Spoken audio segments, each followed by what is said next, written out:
आपने हरजिंदर सिंह जिंदा और सुखविंदर सिंह सुक्खा के बारे में लिखा है, तो you have written that they are most interesting custodial accused. ऐसा व्हाट है, वाज इंटरेस्टिंग अमंग ऐसा था जिंदा के जीवन में मैंने बहुत बड़ा परिवर्तन देखा। जिंदा वो जिंदा नहीं था, वो बदल चुका था।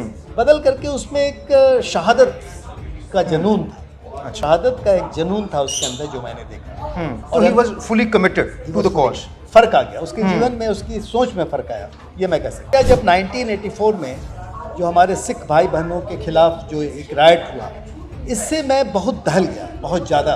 जब धीरे धीरे देखा गया तो पता लगा कि 3000 लोग जो मारे गए, उनमें से हमारे डिस्ट्रिक्ट में कैजुअलिटी मुश्किल से 18-20 लोगों की हुई।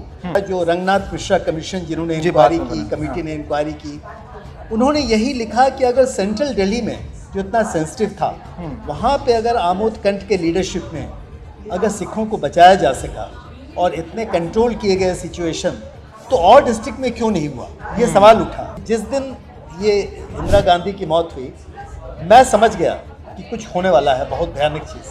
तो ऐसी सी कहानियाँ हैं। 5 दिन लगातार मैं सड़क पे ही था, 5 दिन लगातार मैं फाइट कर रहा था अपनी टीम के साथ। ये कहना है कि जो मैंने सारा माहौल देखा, वो मेरे जीवन का सबसे भयानक, सबसे अजीब माहौल था, जिसने मुझे वो नहीं छोड़ा जो मैं था जी। उस दिन के बाद। अच्छा। बहुत बड़ी गलती हुई थी कमिश्नर पुलिस से कि कमिश्नर पुलिस ने किया ये था कि एक ऑर्डर इशू कर दिया था कि जितने सिख ऑफिसर हैं वो अपने हथियार को जमा कर दें और चले जाएं। हमने उस ऑर्डर को चेंज कराया। अच्छा। और हमने कहा कि आज वो हथियार जमा कर देंगे या आज वो घर चले जाएंगे, कल क्या होगा।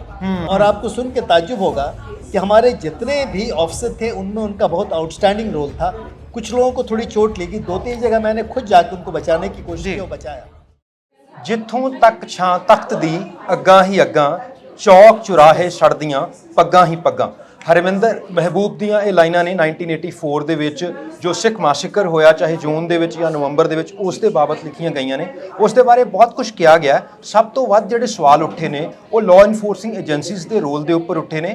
ਜਦੋਂ 1984 ਨਵੰਬਰ ਦੇ ਵਿੱਚ ਜਿਹੜਾ ਵਾਇਲੈਂਸ ਹੋਇਆ, ਉਸ ਦੇ ਵਿੱਚ ਦਿੱਲੀ ਪੁਲਿਸ ਦਾ ਜੋ ਰੋਲ ਰਿਹਾ, ਉਸ ਨੂੰ ਲੈ ਕੇ ਕਾਫੀ ਜਿਹੜੀ ਹੈਗੀ ਹੈ ਨਾਰਾਜ਼ਗੀ ਰਹੀ ਹੈ ਸਿੱਖ ਭਾਈਚਾਰੇ ਦੇ ਵਿੱਚ। ਸਾਰੇ ਜਿਹੜੇ ਇਨਸਾਫ ਪਸੰਦ ਲੋਕ ਨੇ, ਸਾਡੇ ਨਾਲ ਇੱਕ ਅੱਜ ਅਜਿਹੀ ਸ਼ਖਸੀਅਤ ਨੇ ਜਿਹੜੇ ਕਿ ਬਹੁਤ ਸੈਂਟਰਲ ਰੋਲ ਦੇ ਵਿੱਚ ਸੀ ਉਸ ਸਾਰੇ ਸਮੇਂ ਦੇ ਦੌਰਾਨ। ਮੇਰੀ ਮੁਰਾਦ ਹੈ ਅਮੋਦ ਕੇ ਕਾਂਤ।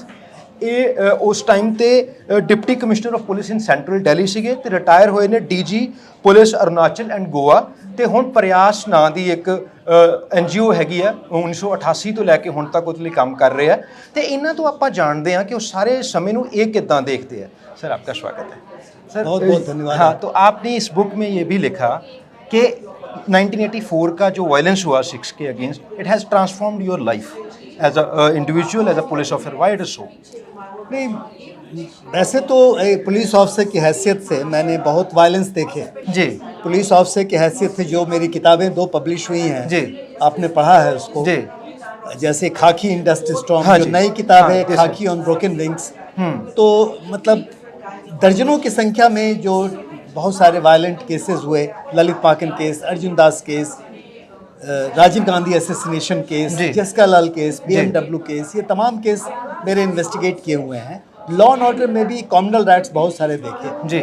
लेकिन इत्तफाकिया जब 1984 में जो हमारे सिख भाई बहनों के खिलाफ जो एक राइट हुआ, इससे मैं बहुत दहल गया, बहुत ज़्यादा। हालांकि मैं सेंट्रल दिल्ली का DCP था, उसमें दिल्ली में 5 ही डिस्ट्रिक्ट थे और सेंट्रल दिल्ली में बहुत ही मिक्स्ड पॉपुलेशन था, बहुत ज़्यादा। और ये मुझे लगा कि मैं पता नहीं क्या कर सका, क्या नहीं कर सका। लेकिन जब धीरे धीरे देखा गया तो पता लगा कि 3000 लोग जो मारे गए, उनमें से हमारे डिस्ट्रिक्ट में कैजुअलिटी मुश्किल से 18-20 लोगों की हुई। और कारण ये बताया गया, जो रंगनाथ मिश्रा कमीशन जिन्होंने इंक्वायरी की, कमेटी ने इंक्वायरी की, उन्होंने यही लिखा कि अगर सेंट्रल दिल्ली में जो इतना सेंसिटिव था, वहाँ पे अगर आमोद कंठ के लीडरशिप में अगर सिखों को बचाया जा सका और इतने कंट्रोल किए गए सिचुएशन, तो और डिस्ट्रिक्ट में क्यों नहीं हुआ, ये सवाल उठा। ये एक अजीब सवाल था। और उसमें आप ये समझें कि जो हर ज़िला का अलग अलग पूरी जो हिसाब किताब ली गई, देखा गया, उसमें सेंट्रल दिल्ली के बारे में कहा गया कि सेंट्रल दिल्ली में कंट्रोल करने की पूरी कोशिश की गई। लेकिन ये तो बाद की बात है ना, ये तो बाद में मालूम हुआ कि साहब कि किसने क्या किया, हमने कुछ किया जो और नहीं कर सके। जी। ये हम कंट्रोल कर पाए, लोगों की जान बच सकी। कुछ कहानियां हैं ऐसी जिसके मैं क्या बताऊं आपको, ऐसी सी कहानियां हैं। 5 दिन लगातार मैं सड़क पे ही था, 5 दिन लगातार मैं फाइट कर रहा था अपनी टीम के साथ। इसमें कोई शक की बात नहीं है कि हमारे जितने भी हमारे शागिर्द थे, मेरे ज़िले में शागिर्द थे, उसमें कम से कम 6-7 SHO जो थे वो सिख थे। और हमने कभी भी अलाउ नहीं किया कि वो लोग बैरक में वापस जाए। हमने अलाउ नहीं किया कि अपने जॉब को छोड़े, बल्कि एक बहुत बड़ी गलती हुई थी कमिश्नर पुलिस से कि कमिश्नर पुलिस ने किया ये था कि एक ऑर्डर इशू कर दिया था कि जितने सिख ऑफिसर हैं वो अपने हथियार को जमा कर दें और चले जाएं। तो हमने उस ऑर्डर को चेंज कराया। अच्छा। और हमने कहा कि आज वो हथियार जमा कर देंगे या आज वो घर चले जाएंगे, कल क्या होगा। इसलिए उनको खड़ा रहना है, उनको फाइट करना है। और आपको सुन के ताज्जुब होगा कि हमारे जितने भी ऑफिसर थे उनमें उनका बहुत आउटस्टैंडिंग रोल था। कुछ लोगों को थोड़ी चोट लगी, 2-3 जगह मैंने खुद जाकर उनको बचाने की कोशिश की और बचाया। मेरा ये कहना है कि जो मैंने सारा माहौल देखा वो मेरे जीवन का सबसे भयानक, सबसे अजीब माहौल था, जिसने मुझे वो नहीं छोड़ा जो मैं था उस दिन के बाद। अच्छा, तो जैसे आपको पर्सनली इतना इफेक्ट हुआ, तो where you see the Delhi police as a law enforcing agency failed during November 1984? देखिए, बहुत सारे कारण थे।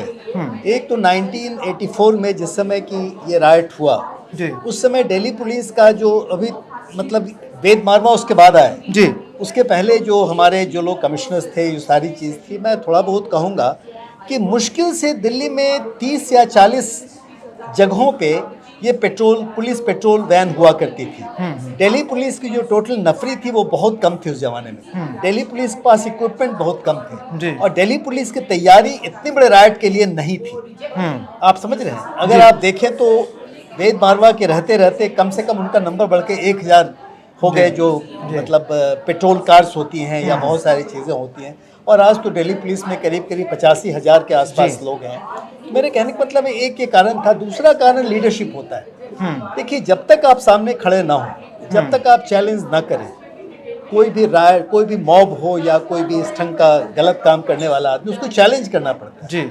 अगर आप सिर्फ भीड़ को देख के भाग जाए और भीड़ को टैकल करने की कोशिश ना करें तो बहुत मुश्किल है। जहाँ तक मेरी बात है, उन 5 दिनों में, यानी जिस दिन ये इंदिरा गांधी की मौत हुई, मैं समझ गया कि कुछ होने वाला है, बहुत भयानक चीज़। और मैंने जितने हमारे सिविल डिफेंस के लोग थे, होम गार्ड के लोग थे, पुलिस के लोग थे, उनके सबों को मैंने इकट्ठा करके हर जगह डिप्लॉय किया और लगातार छोटे बड़े मॉब को हम लोगों ने टैकल किया और यही वजह थी कि हम कंट्रोल कर पाए। तो जैसे आपने कहा कि आपने एंटीसिपेट किया, but we have interviewed mister Rahul Bedi from the Indian Express who has broke the story of तिलकपुरी।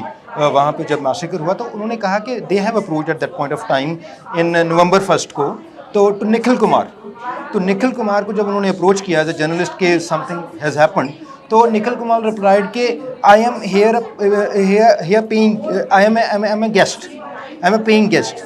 तो such an indifference of a police officer or a leading position, what was the reason? देखिए, निखिल कुमार का तबादला हो चुका था जी, और मैं तो था उस जमाने में। और निखिल कुमार ने ये कहा कि मैं गेस्ट आर्टिस्ट कहा। yes. मैं समझता हूँ कि ये स्टेटमेंट उनको नहीं देना चाहिए था। ये बहुत गहरी सिचुएशन थी। उस सिचुएशन में वो स्टेटमेंट मैं समझता हूँ कि शायद वो समझ नहीं पाए कि इस ढंग का बयान देने से क्या महसूस किया जाएगा। और रही बात लोगों की कि लोगों ने किस ढंग से कंट्रोल किया, तो ये मैं मानता हूँ, मैं एकदम मानता हूँ, क्योंकि जब जितने सारे आप जान रहे हैं कि रंगनाथ मिश्रा कमीशन के साथ बहुत सारे कमेटी, नानावती कमीशन, ये तमाम चीज़ आई, सबों ने लोगों को गलत पाया। लोग कोई मतलब नहीं बनता है, पुलिस का कोई मतलब नहीं बनता है कि वो साइड ले ले। पुलिस का सिर्फ एक ही मतलब होता है कि वो जिंदगी को बचाए। कहीं अटैक हो रहा है तो उसको रोके। अगर पुलिस ये सोचने लगे कि वो कौन है, किस जाति के हैं, किस समाज के हैं, तो एकदम गलत होता है।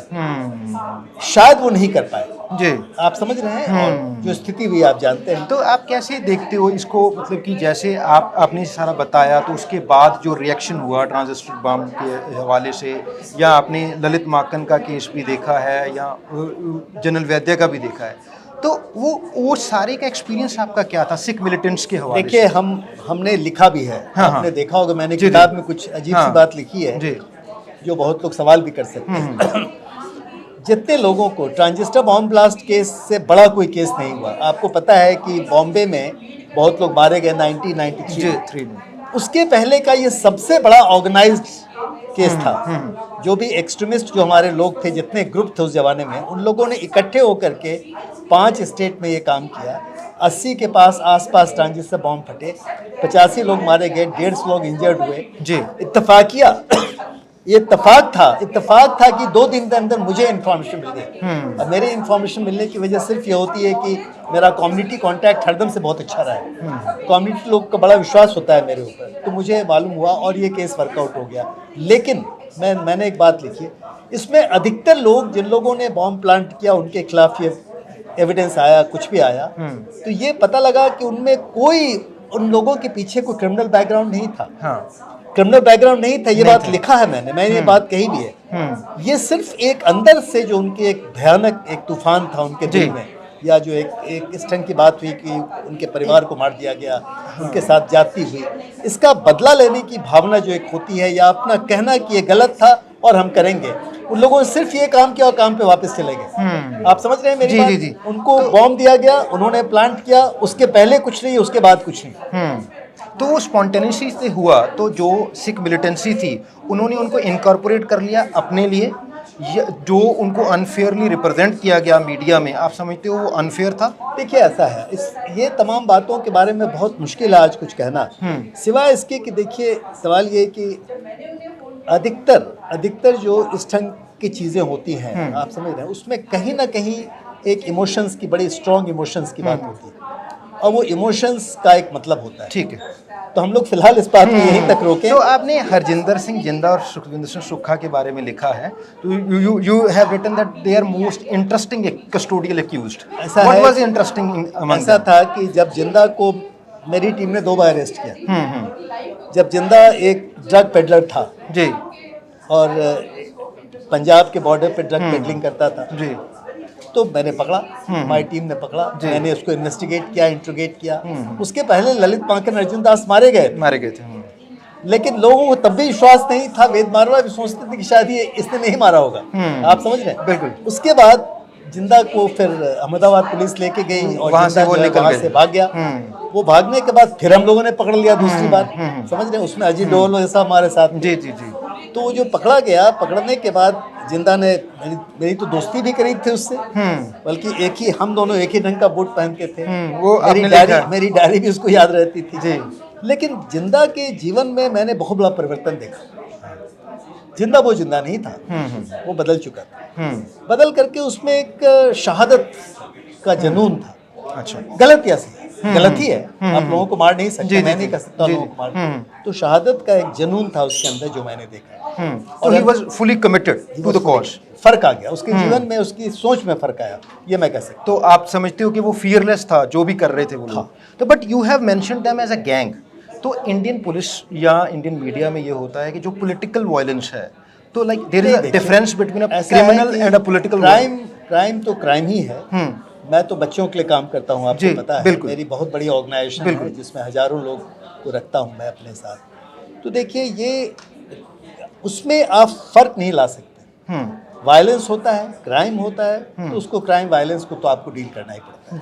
जी। तो आप कैसे देखते हो, बहुत सारा आपका जो ग्लैंट्री अवार्ड आपको मिला तो उस पर कंट्रोवर्सी हुई, तो मैंने रंजीत सिंह दिल्ली हाई कोर्ट ने, हाँ जी, वो किया। But let me complete with question. The Ranjit Singh Kukki Gill, आप जानते हो ललित माकन केस में वो एक कॉन्विक्ट थे, तो उसके बाद उन्होंने जो उनको वो माफ़ी हुई उनकी सज़ा की, तो वो बोले हैं कि आप लोगों ने डिसआर्म किया जो सेल्फ डिफेंस में सिख अपनी प्रोटेक्शन कर रहे हैं। देखिए, ऐसा है कि ये एक बहुत लंबी कहानी है जी, और मैं सिर्फ इतना कहना चाहूँगा कि कोई भी पुलिस ऑफिसर जब एक मौके पे होता है जी, जस्टिस मुरलीधर बहुत ही मशहूर जज थे जिन्होंने जजमेंट दिया, बिल्कुल बहुत गहराई में जाके जी। उनका ये कहना है कि जब एक सिचुएशन क्रिएट हो जाता है वायलेंस का, रायट का, तो पुलिस ऑफिसर की एक ड्यूटी होती है, और उस ड्यूटी को अगर वो फियरलेसली करता है, उस पूरी की पूरी घटना में 9 आदमी को गोली लगी, 5 मारे गए, उसमें एक आर्मी का जवान भी था, आपको पता हो जी। बिल्कुल। तो सवाल ये उठता है कि ये सारी चीज़ जो है, इस सारी चीज़ को एक पुलिस ऑफिसर जो मौके, हालांकि ये पूरा ऑपरेशन आर्मी का था, पुलिस का नहीं था जी, आर्मी ऑपरेशन कर रही थी, हम लोग आर्मी के साथ, तो उसमें एक रोल होता है। मैं बस इतनी बात कह सकता हूँ, इसके अलावा कुछ नहीं। आप कैसे देखते हो the situation could have been avoided? बहुत सारा कुछ कहा गया है कि आर्मी बुला लेते तो ये तमाम सिचुएशन जैसे डेवलप किया, वो डेवलप करता रहा, उसको अवॉइड नहीं किया जा सकता। ठीक है, थैंक यू। ठीक है, मेरा लास्ट सवाल आपसे, तो अभी आप पुलिस रिफॉर्म्स के बारे में भी लिखते हो, नहीं, अभी मैंने खाकी इन ब्रोकन विंग्स जो किताब है, हाँ जी, खाकी इन ब्रोकन विंग्स में अभी 4 बड़े बड़े केसेस हैं। Jessica Lal case, BMW case, Charles Sobhraj ji. Case और रमेश शर्मा केस। और मैंने लिखने की कोशिश की है कि देश में जो आपका पूरा का पूरा स्ट्रक्चर है जी। क्रिमिनल जस्टिस सिस्टम का, जी। वो स्ट्रक्चर जब तक आप बदले नहीं, यहाँ की कानून व्यवस्था, यहाँ का क्रिमिनल जस्टिस सिस्टम ठीक नहीं हो सकता है। मैं स्ट्रक्चरल चेंज की बात कर रहा हूँ। जी जी, थैंक यू, बहुत बहुत थैंक यू।